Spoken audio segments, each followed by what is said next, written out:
2020 விஸ்வாக்சன் நடிப்புல தெலுங்குலேருந்து எடுக்கப்பட்ட ஒரு தாறுமாறான ஒரு கிரைம் த்ரில்லர் மூவி தான் ஹிட். இந்த திரைப்படம் எப்படி இருக்கு அப்படிங்கறத இந்த ரிவ்யூல பார்க்க போறோம். இந்த திரைப்படம் ஆல்ரெடி தமிழ் டப்பிங்ல இருக்கு. ஸோ நிறைய பேர் கண்டிப்பா இந்த படத்தை நீங்க பார்த்துருக்கலாம். இன்கேஸ் இந்த படத்தை இந்த வரைக்கும் நான் பார்த்ததே இல்லப்பா அப்படின்னா கண்டிப்பா இந்த படத்தை ட்ரை பண்ணி பாருங்க. இந்த படத்தோட தேர்ட் பார்ட் கூடிய சீக்கிரத்துல நம்ம நானியோட நடிப்புல வெளிவர இருக்கு. ஸோ அதனால ஒரு ரீகால் மாதிரி தான் இந்த படத்தை இப்ப பார்த்துட்டு ரிவ்யூ பண்ண போறோம்.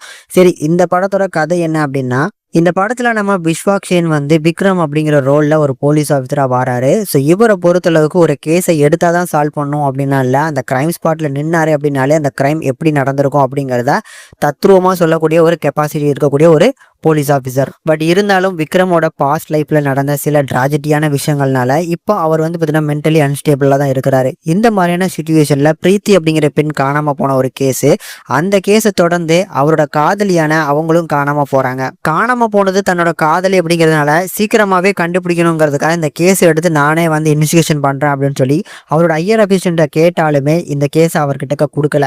ஏன்னா நம்ம ஹீரோயின் நேகாவை கடத்துறதுக்கு நம்ம ஹீரோ கூட வாய்ப்பு இருக்கு அப்படின்னு சொல்லி அவங்களோட பெற்றோர்கள் எல்லாமே சொல்லதுனால இந்த கேஸை வேற ஒருத்தவங்கள்ட்ட இந்த கேஸை கொடுத்துட்றாங்க.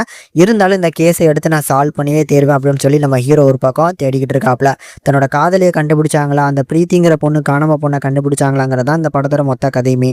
இந்த படத்தை பொறுத்தளவுக்கு இந்த படத்தோட டூரேஷனே ஒரு 2 மணி நேரம் தான் வரும். இந்த 2 மணி நேரத்தில் நீட்டான ஒரு பிளாட்டாக இருக்குங்க. ஸோ ஃபுல்லாக இன்வெஸ்டிகேஷன் தான். படம் ஃபுல்லாக நம்மளை சுத்த விடுவாங்க. கிளைமேக்ஸில் தான் என்ன நடந்துச்சு, என்ன நடந்திருக்கும் அப்படிங்கிற எல்லா விஷயத்தையும் சொல்லுவாங்க. கடைசி ஒரு 10 நிமிஷம் வரைக்கும் நீங்களே இப்படி தான் நடந்திருக்கும் அப்படிங்கிறத யோசிக்கவே முடியாது. அந்த அளவுக்கு ஒரு ரைட்டிங், தரமான ரைட்டிங்கை இந்த படத்தில் நீங்கள் ஃபீல் பண்ணலாம். இதை தாண்டி ஒவ்வொரு கேஸ்டிங்ஸுக்கு கொடுத்துருக்கக்கூடிய இம்பார்ட்டன்ட், அந்த கேஸ்டிங்கோட பர்ஃபார்மன்ஸும் சூப்பராக இருக்கும். விஸ்வாக்சேன் இந்த படத்தில் ஒரு ப்ராப்பரான ஒரு கிரைம் போலீஸ் ஆஃபீஸராக வருவார். படத்தில் அவரை இன்ட்ரோ பண்ணதா இருக்கட்டும், அந்த கேரக்டரை பொறுத்தளவுக்கு மென்டலி அன்ஸ்டேபிளா இருக்கக்கூடிய காரணங்கள் இதெல்லாமே நீட்டான ஒரு ரைட்டிங் கொடுத்துருப்பாங்க.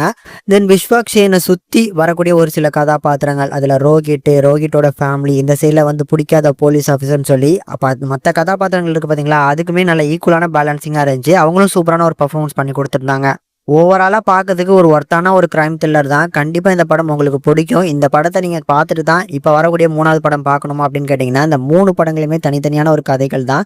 இருந்தாலும் இந்த படத்தை நீங்க கண்டிப்பா பார்த்தீங்க அப்படின்னா ஒரு சின்ன சின்ன லிங்க் ஏதாவது கனெக்ட் பண்றதுக்கு இந்த 3வது பார்ட்லயாவது கண்டிப்பா ஏதாவது வச்சிருப்பாங்கன்னு நினைக்கிறேன். அதனால கண்டிப்பா ட்ரை பண்ணி பாருங்க.